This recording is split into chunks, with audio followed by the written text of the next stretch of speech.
I don't know if you can tell by looking at me, but I'm kind of obsessed with not being interested in fashion. It's something I care deeply not about.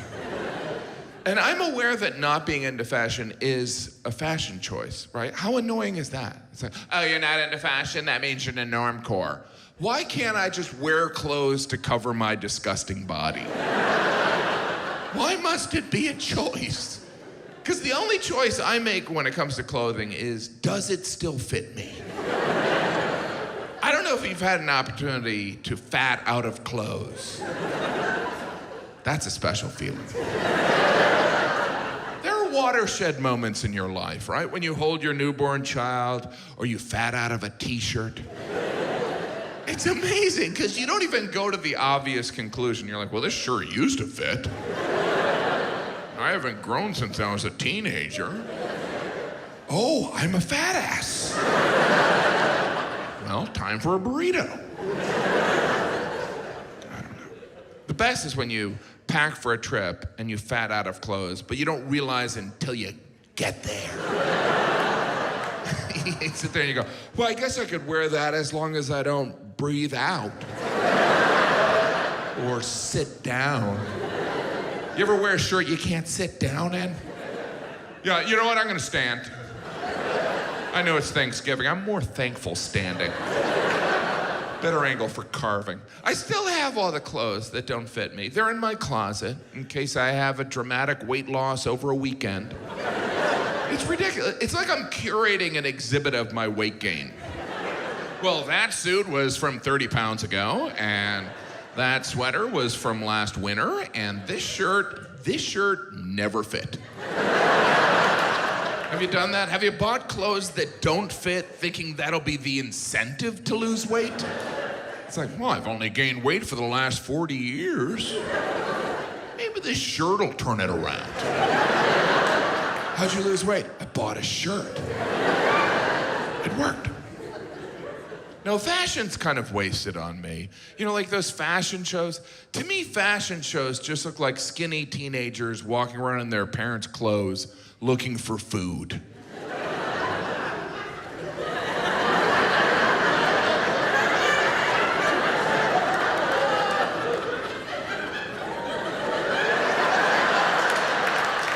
Wow, there's no food out there.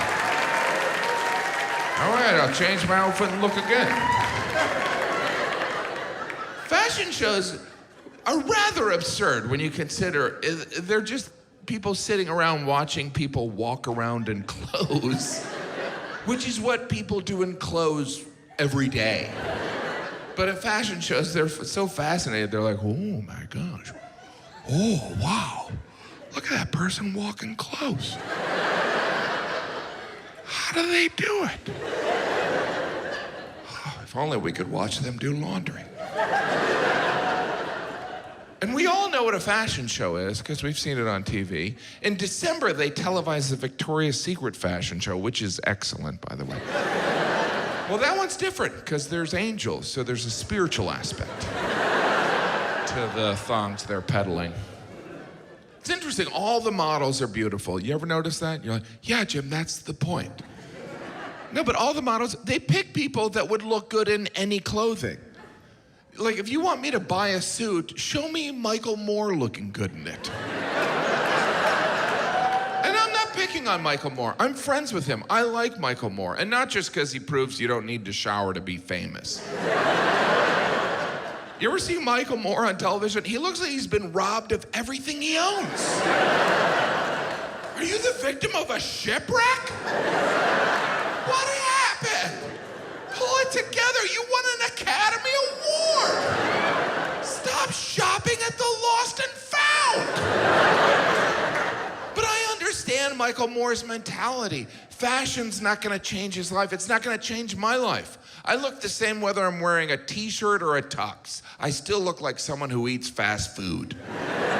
Probably because I do eat fast food. I look the way I look. Look, I didn't vote for Trump, but I walked around New York City and everyone the week after the election looked at me like, you did it. You did it. And I was like, I didn't do it. But after a couple days, I was like, did I do it? try to be a good dad. I got my kids a dog. I rescued a dog. Thank you. Thank you. Well, it's not like the dog was drowning. The dog wasn't a victim of sex trafficking. I just went in a building, gave a guy money, and got a dog. That's how I rescued it. After that, I rescued a pizza. I had to wait to rescue the dog because the dog was in Jamaica. I don't know if it was on vacation. But I rescued a dog from paradise so it could live in my crowded New York City apartment. Sometimes I put the leash on the dog and it looks at me like, I used to run on the beach. And now I sleep in a cage. My only hope is that one day you'll get rescued. But rescue is the language of today, right? And we mean adoption. Now, people don't even say they own dogs. Now people say they're a dog parent. But I feel like dogs are different from kids. Like, you never hear a parent say, you know, my son had some behavior problems, so we gave him to a friend who had a farm upstate. Then we can run around and we'll visit him on weekends. Jim, you're a monster. It's nice to have a partner, someone looking out for you, you look out for them. Like I did 2 weeks of shows out of town in December, and when I came home, my wife informed me that she made me an appointment for the gastroenterologist. If you're unfamiliar, that's the doctor that sticks the camera up your butt. I mean, they do other things, but that's what they're famous for. That's probably how they attract people to the field. You like photography? I got a job you're gonna love. I didn't ask my wife to set up this appointment. I wasn't sick, I didn't have any symptoms. She just did it because she was looking out for me. So she casually brought it up. She goes, just so you know, I made you an appointment for the gastroenterologist. And I said, just so you know, I won't be going. She was like, why wouldn't you go? It's just a consultation. I said, well, it's the principle. I'm an adult, I make my own decisions. Thank you. Anyway, so I'm at the gastroenterologist. The doctor starts to describe the procedure, and I said, look, I should probably let you know I don't really enjoy getting my picture taken. I would be open to an ultrasound. I think a lot of men are curious what the jelly on the belly feels like. Anyway, the doctor, he didn't think it was funny. And I knew it was precautionary, so I agreed. So he went over to his computer and he goes, all right, my next available appointment is in 3 months. And I was like, 3 months? This was in December. I didn't know if I wanted this procedure hanging over my head during the holidays. Jim, you want another piece of pie? No, I'm getting a camera up my butt. I don't want some team of doctors to be like, wow, this guy loves pie. Mary, get out here. He's got a half a pie up there. I didn't know what could delay this important procedure. But part of me didn't want to find out. I didn't want the doctor to be like, well, the real delay is finding someone to clean the camera. That takes turnover in that position's insane. You know, people do it once and they're like, you know what, I'm going back on food stamps. Then I was thinking, maybe it's the doctor. Maybe he's like, dude, I can only do this procedure once a month. Then I gotta take a week off, sit on the beach, and ask myself why I keep sticking cameras up people's butts. I could have been a dentist. Again with the dental reference. But in February, I had the procedure, and I think every man in here should get a colonoscopy, because I had to. It's not an easy decision, because the best news you can find out from getting a camera stuck up your butt is learning you didn't need to have a camera stuck up your butt. That's the best news. Yeah, we didn't need to do that. We can just chalk that up, one for fun. And the day before the procedure, you can't eat anything, and I'm a total pig, so I was terrified. But after I was awake for 5 hours and I hadn't eaten anything, I wasn't hungry. I was suicidal. I was so bored. I was like, what am I supposed to sit here and feel feelings? And then at noon and at 6 p.m., you have to drink this serum that I believe is made by a collaboration of X-Lax and Taco Bell. Printed on the side of the serum, it should have just said, drink this in the bathroom. Might want to grab a pillow and a book. Because I tell you, I've had diarrhea before. This is the point where everyone acts like they've never had diarrhea. I don't even know what Jim's talking about, do you? Yeah, I'm the only one who's had diarrhea in a hotel hot tub. Okay. Like we're at the same hotel. No, I've had diarrhea. I don't want to brag. No, I've had diarrhea, but calling what this serum did to my body diarrhea is an insult to the word diarrhea. My body made noises I didn't know existed. At one point, I thought I stepped on a puppy. I was in the bathroom for hours, checking email, ignoring phone calls. Because serum or not, you can't answer the phone in the bathroom. Because you can't hide the fact you're in the bathroom because there's an echo. Are you in a well? Yes, I'm down here in a well. Just no kids in this well, making sure no kids fell in. But I kept getting this call from the doctor's office, and I thought there might be important information, like someone saying, "Do not drink the serum." So I answered it, and it was just someone confirming the appointment. And I don't know how someone's supposed to sound when they confirm a colonoscopy, but this person was really casual. They're like, "Hey, how are you? So we're gonna see you tomorrow? What are we having, brunch?" I thought I was getting a camera up my butt. She gave me the address. The next morning I went there. It wasn't at a hospital or a clinic. It was at some building. Just picture where you imagine the black market would harvest human organs. What am I doing here? And I took an elevator to the basement. There was this huge space with all these makeshift rooms with shower curtains. And I was led into one. There was all this talking. You know when you're nervous and you think you hear things? I thought I heard someone go, "I can't believe he's here. I want his kidney." And I was terrified. And then eventually an anesthesiologist walked in. He gave me a shot and he goes, "I just want to go through what's going to happen. Right now I'm giving you some medicine which will knock you out. And when you wake up, you won't remember anything. You okay with that?" And against every instinct of my body, I just went, "Okay." And the last memory I had is just watching the anesthesiologist leave the room as I heard someone go, "I want his spleen."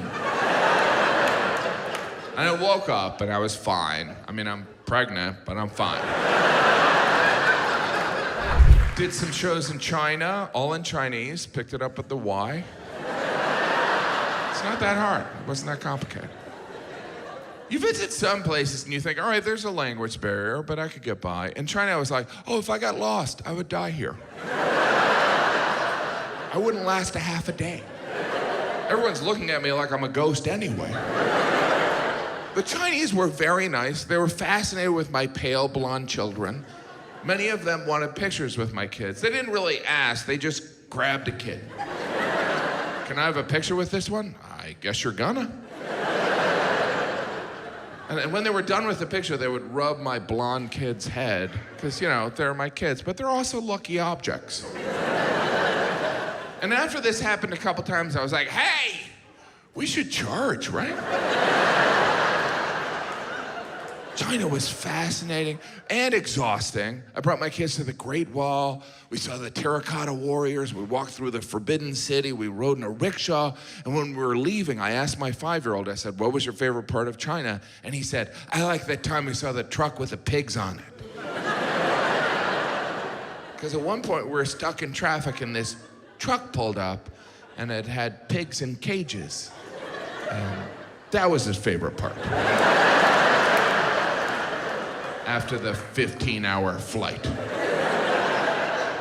And I remember when that truck pulled up, because I remember looking at those pigs and feeling sorry for them, but those pigs looked happy. It was almost like the pigs were looking at me and my 5 screaming kids going, well, at least we're not that slob.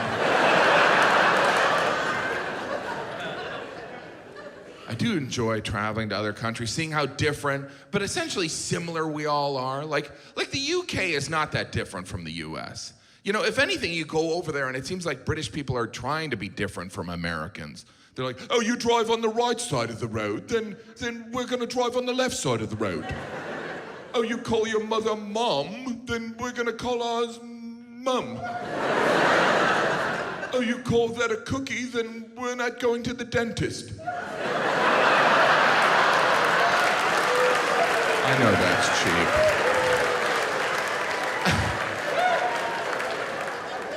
did notice something when I was over there. You know, British people, they don't say the before hospital. You ever notice that? They're like, hospital?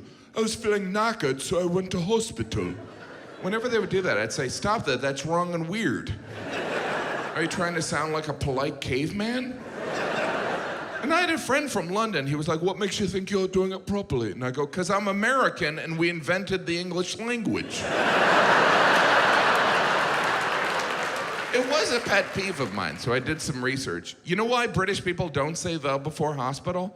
Because they're dicks. Yeah! I know that sounds harsh, but admit it, British people always talk to Americans like we just walked into their jewelry store with 2 full bags of garbage. May I help you? Are you lost?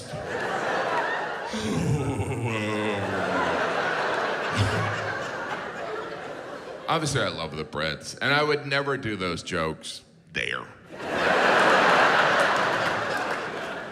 I've been lucky enough to perform in the UK a couple times, and one time I was walking through Piccadilly Circus, which, for the record, is a horrible circus. There's no animals. And no, I was walking through Piccadilly Circus, and I saw they had an M&M store. And I looked at that M&M store, and it just made me think of all the things the British have given the Americans. Like, our language, Shakespeare, the Magna Carta, and I looked at the M&M store and I thought, now we're even. When I looked at the M&M store, I wasn't even embarrassed to be American. I was ashamed to be human. Because has anyone at any point in their life thought, when are they gonna open an M&M store? Sure, I can buy M&Ms absolutely anywhere, but I like to buy in bulk, in a pro-M&M environment. Obviously, we don't need an M&M store. We don't even need different colored M&Ms. They all taste the same. They're just bits of chocolate shaped like Advil. With an M on it. They're not even M&Ms, they're M's. We don't do that with anything else. You want some raisin and raisins? Go ahead. Grab a handful of raisin and raisins. No, I don't even know how many M&Ms or M's they would have to sell in London to justify Piccadilly Circus real estate, but this M&M store is massive in the UK. It is 3 levels, which I guess makes sense, because the first level, so you can buy M&Ms. The second level, so you can buy more M&Ms. And then the third level, so you can jump to your death. Because you wasted time in an M&M store when you were in London. By the way, I don't have any judgment. If you personally enjoy going to the M&M store, that's fine, but obviously you shouldn't vote. I don't even know what type of massage I'm getting when I get a massage. They're like, do you want a deep tissue, a shiatsu, or a Swedish massage? I'm like, I'll take the blonde. I don't know. Because men view massages differently. A woman gets a massage, her friends are like, good for you. A guy gets a massage, you dirty dog! Because men sexualize all human interaction. It was a therapeutic massage. How therapeutic? Nothing happened. Yeah, that's what we'll tell your wife, huh? That's gotta be frustrating for massage therapists, that double meaning. Did you get a massage or a massage? No other occupation has to deal with it. Did you get a cavity filled or a cavity filled? How many dentistry references is he gonna have? For me, a massage is just an hour of awkwardness, right? She gets done, she leaves the room, I put on the robe, I step outside, she hands me a glass of water. I was looking at her and go, you're never gonna call me. What a charade. I did have one massage therapist, she told me they're allowed to turn people down. I don't know why she told me that. It was after a show. Can you imagine getting turned down by a massage therapist? That's rough. Yeah, you couldn't pay me to touch you. Not for all the money on the planet. Massages, that's how some people relax. Some people relax in a hot sauna, and sure, who doesn't love recreating the feeling of being trapped inside an active volcano? understand the appeal of a sauna. Here's every experience I've had in a sauna. I'm like, okay, I'm gonna get a sweat going. It's gonna be really good for me. Here we go. It's time to get out, right? I don't want to overdo it. What is so relaxing about sitting in a hot box next to a pile of smoldering rocks? I always look at the rocks like, whoever's cooking the rocks, they're done. That's a wrap on the rock cooking. And to make this sauna more enjoyable, you're always seated next to a naked 80-year-old man. Oh, good, I get to sweat next to someone's grandpa who's only wearing a hand towel. The nudity in the sauna seems unnecessary. This isn't Rome. I just look around the sauna like, wow, so this is why we wear clothes, huh? So we may eventually eat. In Finland, where they invented the sauna, they relax in Finland by drinking vodka in the sauna, which might explain why we've never read any Finnish literature. Vodka in the sauna. Actually, the Finns, they pronounce it sauna, because they're wasted. I go to the sauna and drink some vodka. Drinking vodka in a sauna? You know what kind of ideas you come up with? An M&M store.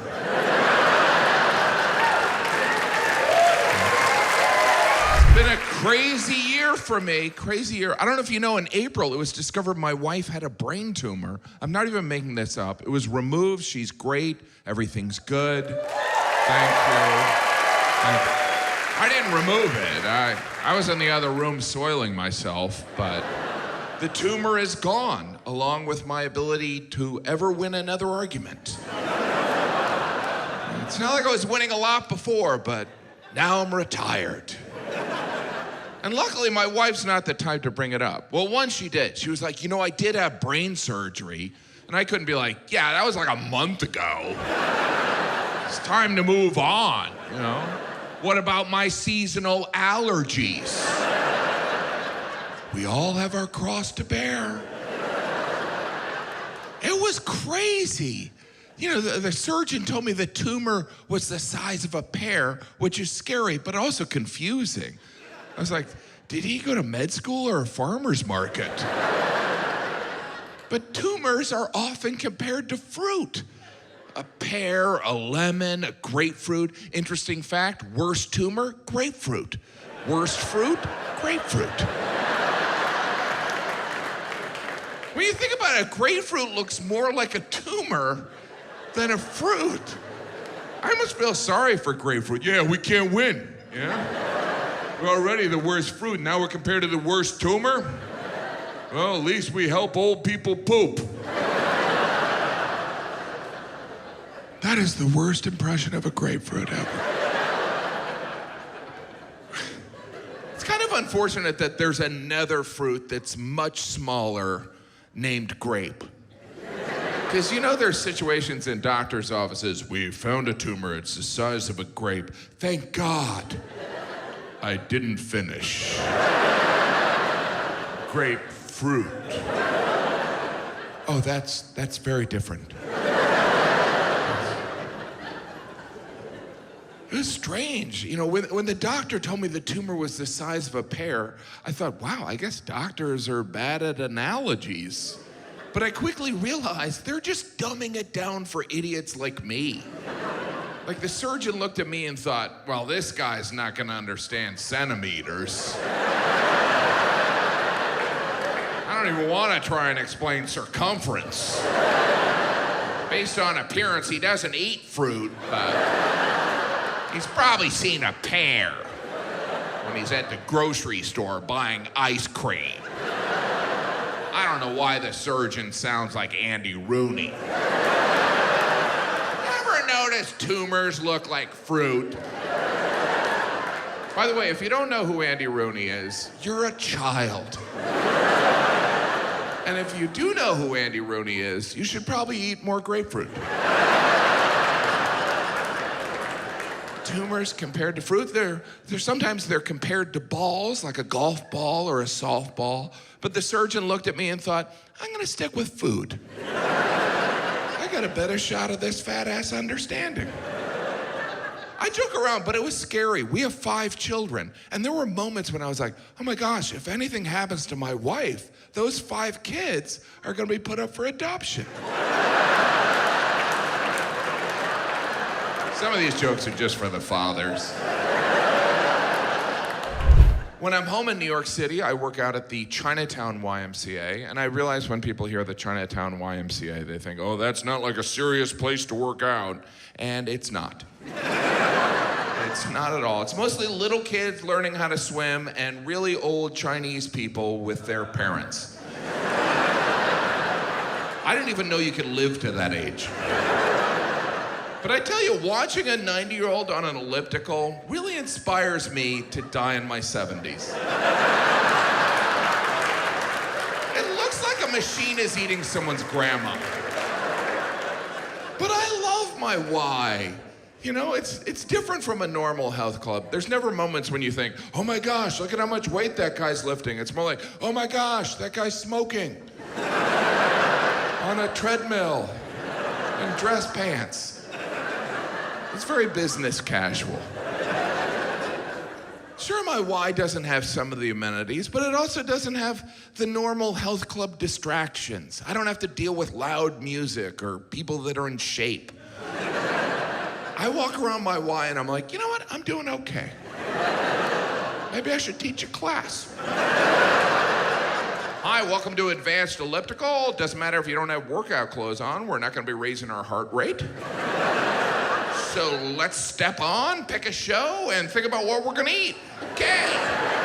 Who's having a burger, huh? Let's practice eating fries. I'm ignored at my Y. I'm ignored at all health clubs. Like when I walk into a fitness area, even in a hotel, people always look at me like, I didn't know they serve food here. The only people that approach me are personal trainers. They're like, you looking for a personal trainer? No.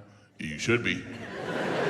So I've gotten to the point, if I'm approached by a personal trainer, I just act like they're hitting on me. They're like, hey, how you doing? I'm married. I don't think you understand. I understand perfectly. You want to get with me, but I'm taken, so you can look, but no touchy.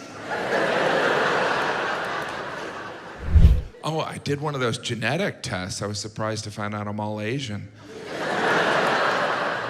You do learn things from those genetic tests. Like I discovered I wasted $100. They send you information. Mine just said, dude, you're white. In fact, you're very white. I hope you feel guilty. They didn't even break out my nationality. They just highlighted all the British Isles. They're like, you're trash from here. Wherever people need sunscreen.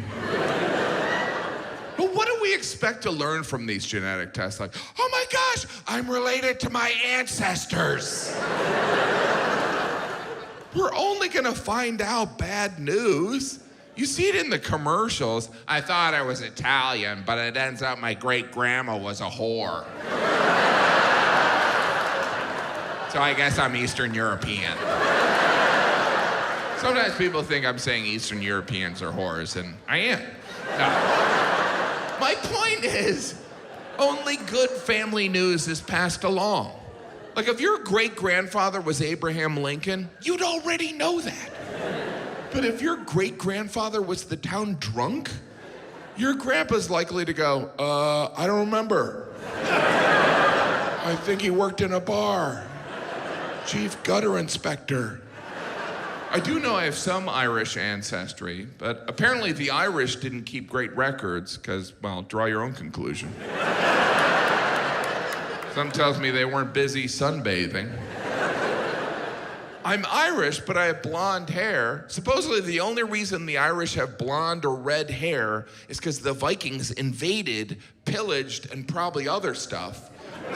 Those Vikings, the Scandinavians, I don't know if you've been to Sweden, it's like a whole country of Scarlett Johanssons. If I was in Ireland at that time, I would have been, oh no, some Viking lady's coming to pillage me. I guess I'll hide on this bed covered in rose petals. Hopefully she can help me put together that table.